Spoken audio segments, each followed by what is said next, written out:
پہلے یہ کمرہ زرینہ خالہ اور اقصیٰ کے استعمال میں تھا، لیکن زرینہ خالہ کے انتقال کے بعد اقصیٰ ندا کے ساتھ اس کے کمرے میں شفٹ ہو گئی تھی اور وہ کمرہ حسن کو مل گیا تھا۔ اب ندا کی شادی کے بعد ندا کا کمرہ اقصیٰ کی ملکیت تھا۔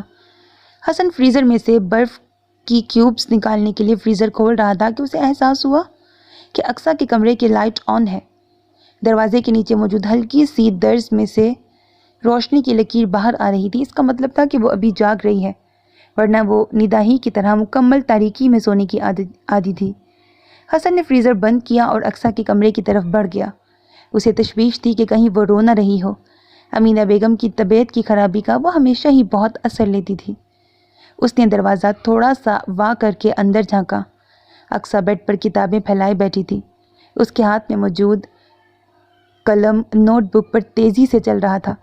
وہ اتنی مصروف تھی کہ اسے حسن کے دروازہ کھول کر اپنے کمرے میں جھانکنے کا احساس بھی نہ ہوا۔ حسن نے بھی اسے مخاطب کیے بنا دروازہ آہستگی سے دوبارہ بند کیا اور کچن کی طرف بڑھ گیا۔ وہ چولہے پر چائے کا پانی رکھ رہا تھا۔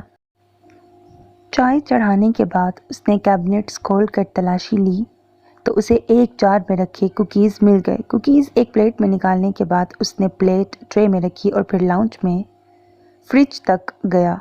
فریج کا جائزہ لینے پر اسے اس کیک کا بچا ہوا ایک بڑا سا ٹکڑا نظر آ گیا جو کل شام وہ ندا اور اس کے بچوں کی آمد پر چائے پر لایا تھا۔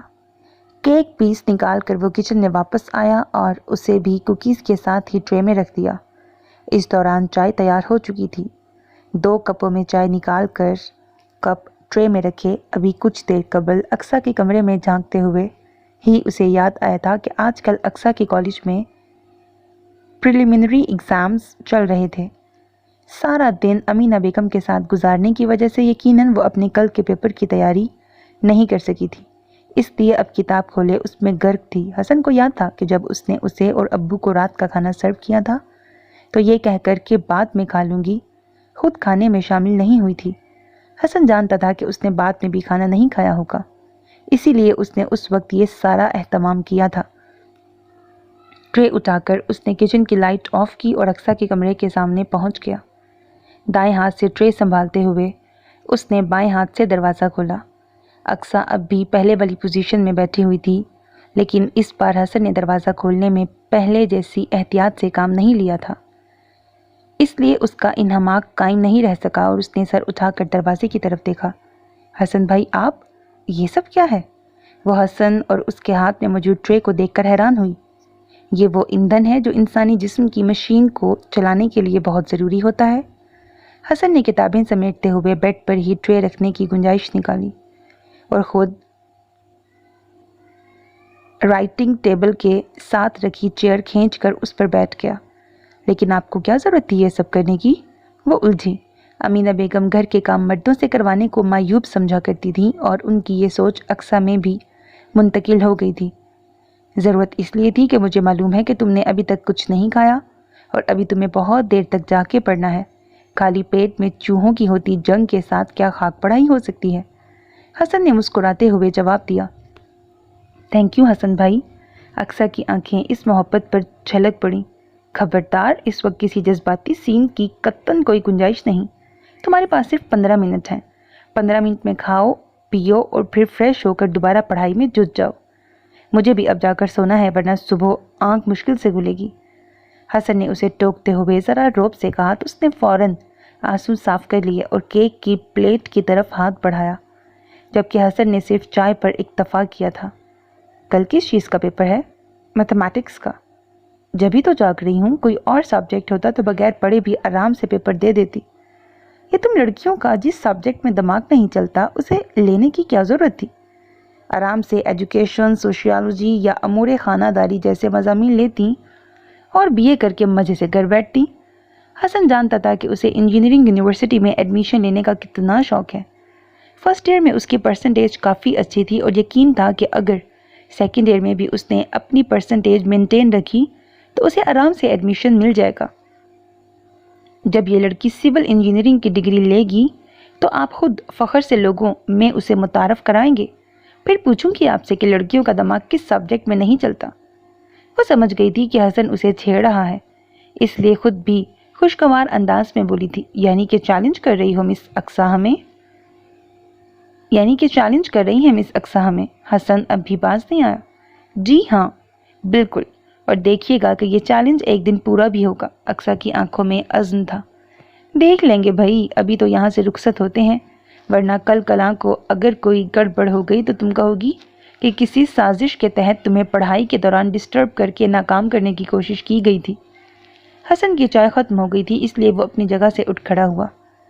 ساری رات جاگنے کی ضرورت نہیں، تھوڑی دیر کے لیے سو بھی جانا، ورنہ صبح ذہن فریش نہیں ہوگا۔ چائے کا خالی کپ ہاتھ میں لے کر نکلتے نکلتے وہ اقصیٰ کو نصیحت کرنا نہیں بھولا تھا۔ اقصیٰ کے سامنے رکھی ٹرے اس نے نہیں اٹھائی تھی کہ پڑھنے کے دوران وہ تھوڑا بہت کچھ نہ کچھ منہ میں بھی ڈالتی رہے۔ خالہ جان دیکھیں، یہ حسن بھائی میری بات نہیں مان رہے۔ کب سے کہہ رہی ہوں کہ مجھے میری دوست کے گھر لے چلیں، لیکن یہ سن ہی نہیں رہے۔ وہ شکایت لے کر امینہ بیگم کے پاس آئی۔ امی، آپ اسے سمجھا لیں کہ یہ روز روز مجھے ڈرائیور بنا کر اپنی دوستوں کے گھر نہ لے جایا کرے۔ اچھا خاصا عزت دار بندہ ہوں میں، لیکن اس چھٹانک بھر کی لڑکی نے مجھے اپنا شوفر بنا کر رکھ دیا ہے۔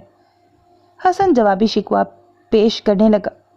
مجھے کوئی شوق تھوڑا ہی ہے دوستوں کے گھر جانے کا، کسی نہ کسی کام سے ہی جاتی ہوں۔ آج بھی میرے فزکس کے نوٹس امیمہ کے پاس رہ گئے ہیں، انہیں لینے جانا ہے۔ اقصیٰ نے اپنی صفائی پیش کی۔ لے جاؤ نا حسن، کیوں تنگ کر رہے ہو میری بیٹی کو؟ پتہ بھی ہے اس کے امتحانات چل رہے ہیں، اسے تیاری کرنی ہوگی۔ امینہ بیگم نے حسب معمول اقصیٰ کی حمایت کی۔ امی نے کہا ہے اب تو ماننا ہی پڑے گا، جاؤ جا کر میرے کمرے سے ایک گاڑی کی چابی لے کے آؤ۔ حسن نے منہ بناتے ہوئے کہا تو وہ فاتحانہ نظروں سے اسے دیکھتی ہوئی باہر نکل گئی۔ یہ زیادتی ہے امینہ، ابھی کچھ دیر پہلے ہی تو بچہ آفس سے تھکا ہوا آیا ہے، اور تم ذرا سی لڑکی کے کہنے پر اسے ایک بار پھر دوڑ لگوا رہی ہو۔ امینہ بیگم کی دونوں نندیں ان کی مزاج پرسی کے لیے آئی ہوئی تھیں۔ مکرم علی نے فون پر انہیں امینہ بیگم کی طبیعت کی خرابی کے بارے میں اطلاع دی تھی۔ اب چاہے بھاوت سے دلچسپی ہو یا نہ ہو، بھائی کی خاطر تو انہیں آنا ہی تھا۔ وہ کافی دیر سے یہاں آئی ہوئی تھیں اور اقصیٰ کو گھر میں چہکتے اور مالکانہ انداز میں گھومتے پھرتے دیکھ کر حسب معمول دل ہی دل میں کلس رہی تھیں۔ اب جو انہوں نے دیکھا کہ حسن کی مرضی کے بغیر امینہ بیگم اسے اقصیٰ کے ساتھ اس کی دوست کے گھر بھیج رہی ہیں، تو بڑی نند نصرت نے امینہ بیگم کو ٹوک ہی دیا۔ ارے نہیں پھپھو، ایسی کوئی بات نہیں، میں بالکل بھی تھکا ہوا نہیں ہوں، یہ تو بس اقصیٰ کو تنگ کرنے کے لیے جھوٹ موٹ بہانے بنا رہا تھا۔ امینہ بیگم سے پہلے حسن نے اپنی پھپھو کی تسلی کروائی اور کمرے سے باہر نکل گیا۔ ندا نہیں آئی تمہاری طبیعت کی خرابی کا سن کر؟ بھتیجے کے جواب نے مزید اعتراض کی گنجائش نہیں چھوڑی تھی، اس لیے نصرت نے موضوع گفتگو بدل دیا۔ اسے تو ہم نے اطلاع ہی نہیں دی، خواہ مخواہ پریشان ہو کر یہاں دوڑی آتی ہے اور اس کا اپنا گھر ڈسٹرب ہوتا ہے۔ مجھے یہ بات بالکل بھی اچھی نہیں لگتی، اس لیے سب سے پہلے ہی کہہ رکھا ہے کہ اگر میری طبیعت خراب ہو تو ندا کو نہ بتایا جائے۔ امینہ بیگم نے ندا کے نہ آنے کی وجہ بتائی۔ مگر اس کی یہاں بھی تو ضرورت ہوتی ہے، اب تم یوں بستر سے لگی ہو تو گھر کے تو 10 کام رک گئے ہوں گے، ندا آ جاتی تو سہارا رہتا۔ نصرت سے چھوٹی عصمت نے جیسے ان کی توجیہ قبول نہیں کی۔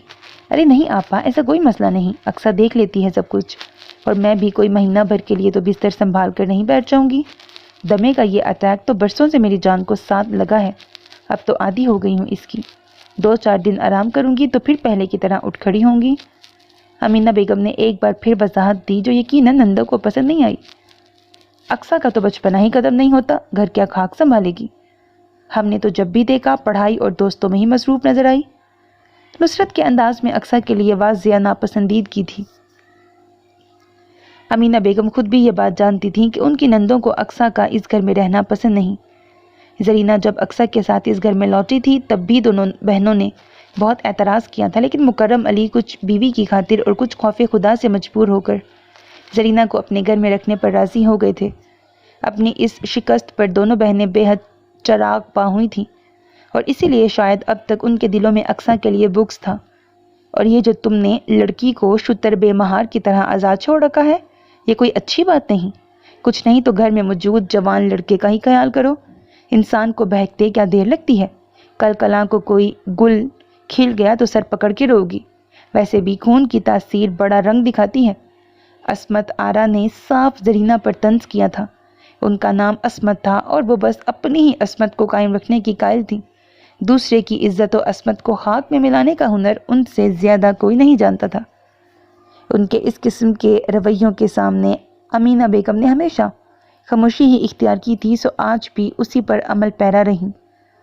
تھوڑی دیر میں مکرم علی بھی گھر چلے آئے تو دونوں بہنیں امینہ بیگم کی جان بخش کر بھائی کے ساتھ مصروف ہو گئیں۔ مکرم علی پڑھے لکھے آدمی تھے، کالج میں پڑھاتے تھے۔ بہنوں کی عادات اور انداز گفتگو ان کی طبیعت سے میل نہ کھانے کے باوجود وہ بڑی وفاداری سے ان سے اپنا رشتہ نبھا رہے تھے۔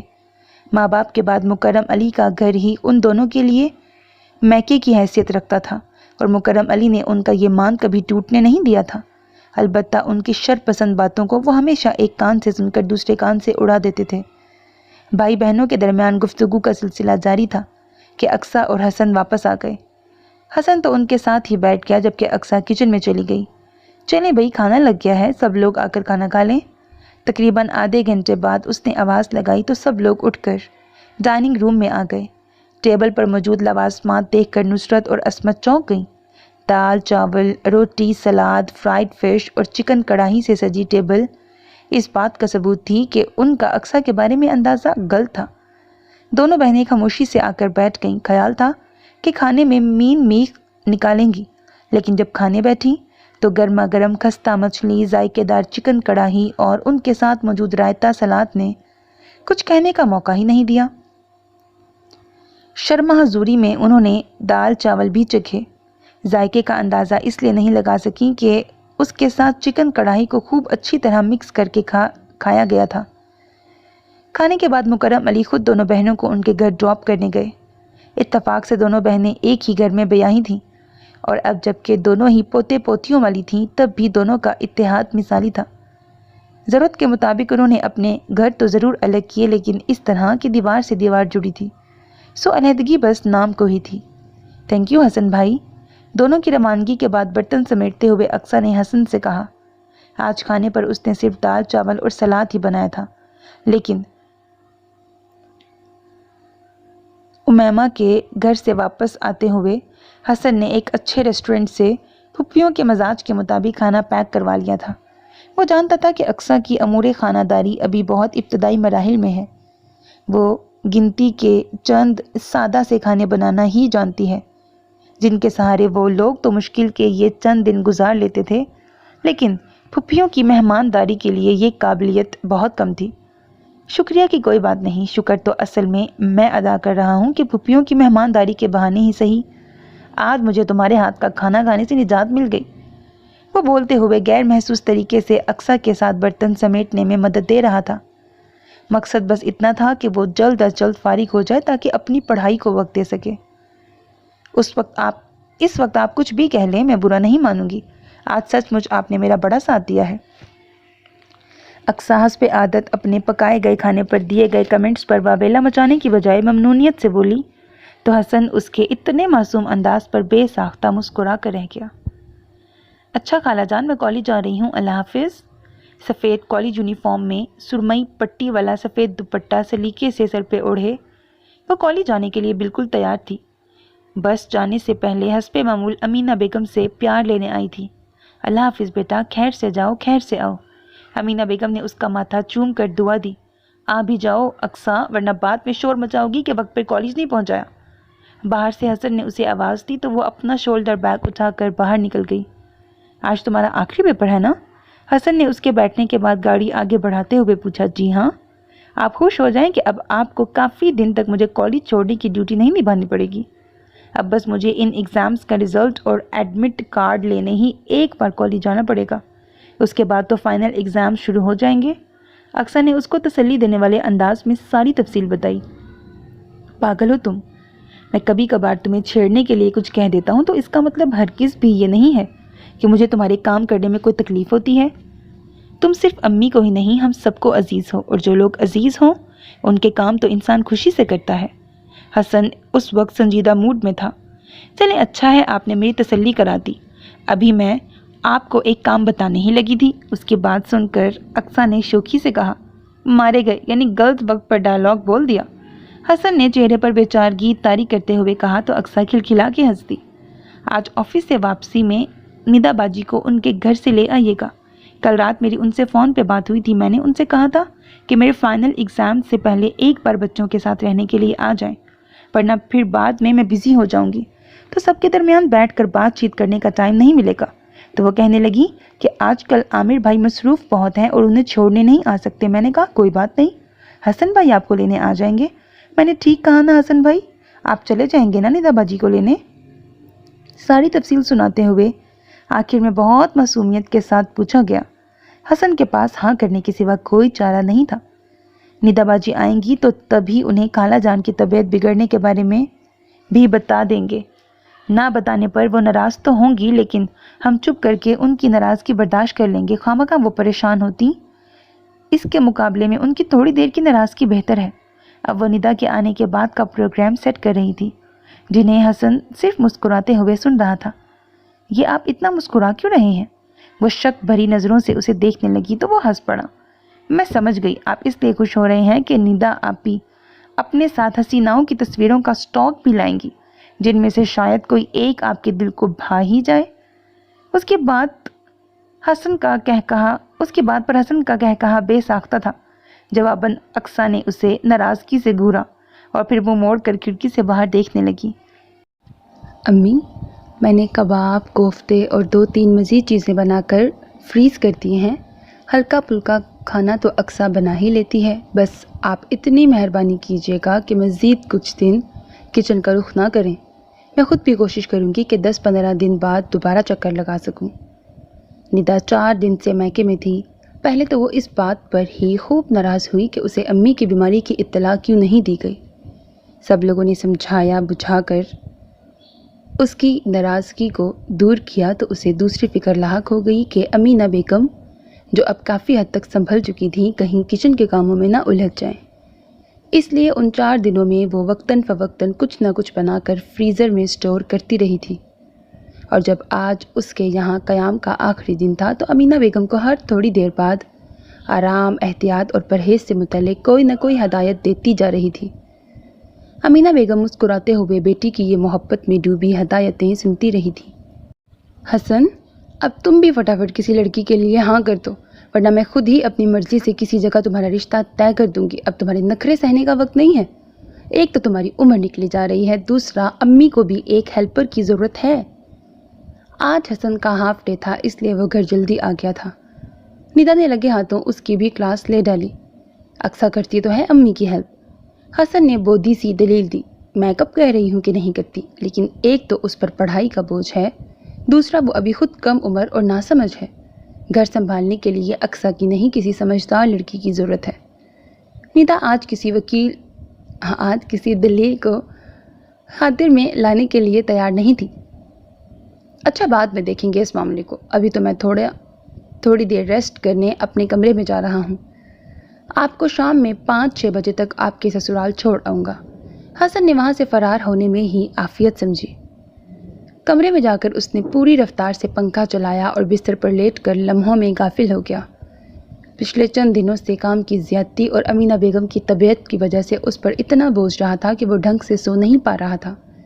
اب بھی اسے سوتے ہوئے مشکل سے آدھا پونا گھنٹہ ہی گزرا تھا کہ کسی نے بری طرح جھنجھوڑ کر اسے جگایا. حسن، اٹھو، دیکھو امی کو پھر اٹیک ہوا ہے.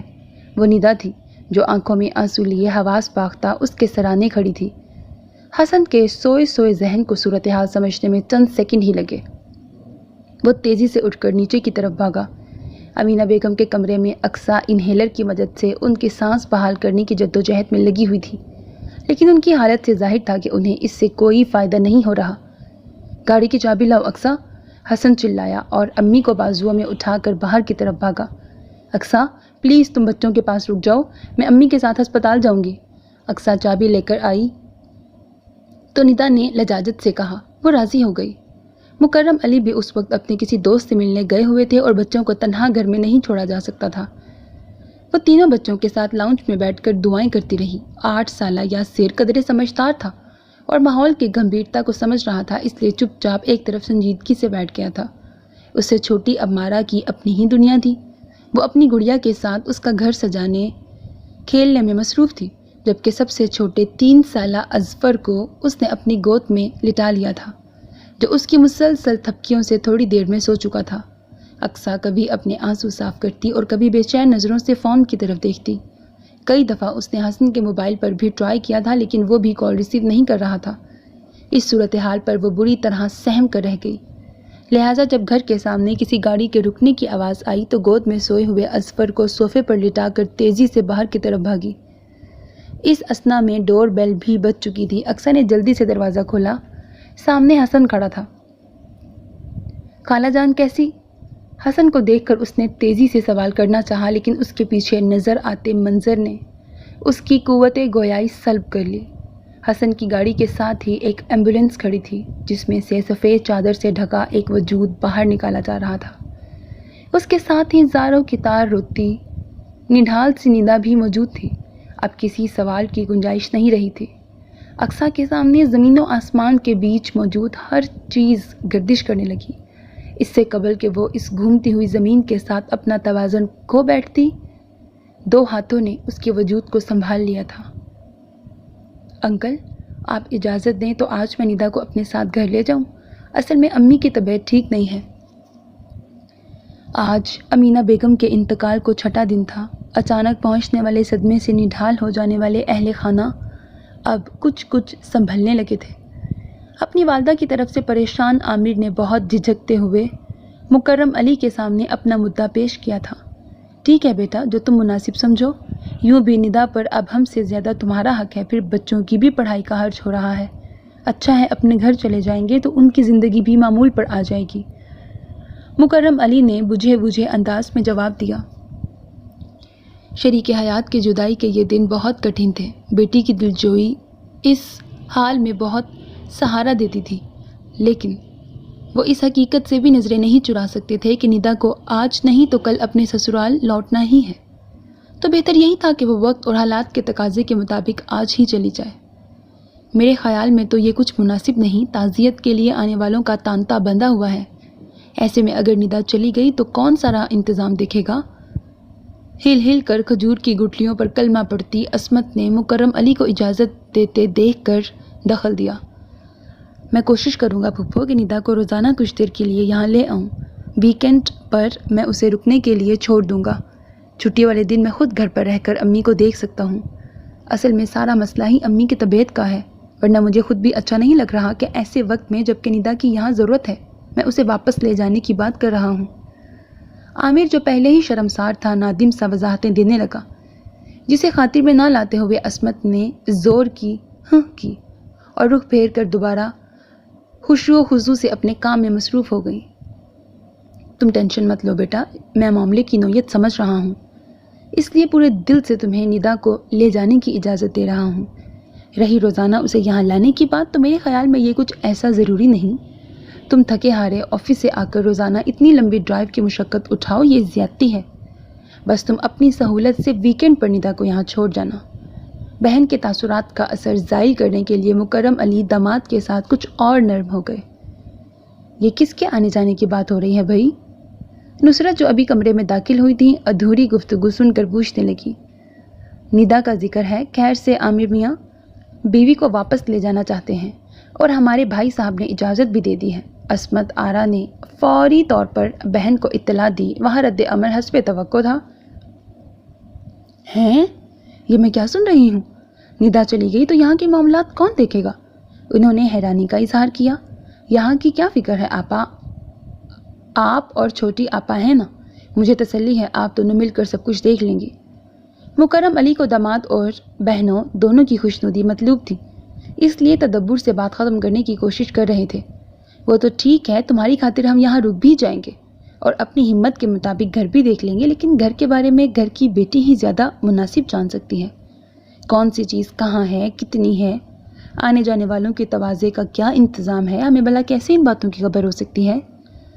نصرت بالکل ایسے پریشانی کا اظہار کر رہی تھی جیسے یہ میت کا گھر نہ ہو بلکہ گھر کے دروازے پر ان قریب کوئی بارات اترنے والی ہو جس کی خاطر مدارات اچانک ان کے سر پر آن پڑی ہو۔ مکرم علی کو ان کے اس انداز پر چڑ سی ہوئی، لیکن اپنا ہمیشہ والا تحمل برقرار رکھتے ہوئے بولے، ان سب باتوں کے لیے آپ پریشان نہ ہوں، اقصیٰ موجود ہے گھر میں اور ندا سے بہتر طور پر ہر بات جانتی ہے۔ اقصیٰ کا بھی خوب ذکر نکالا تم نے،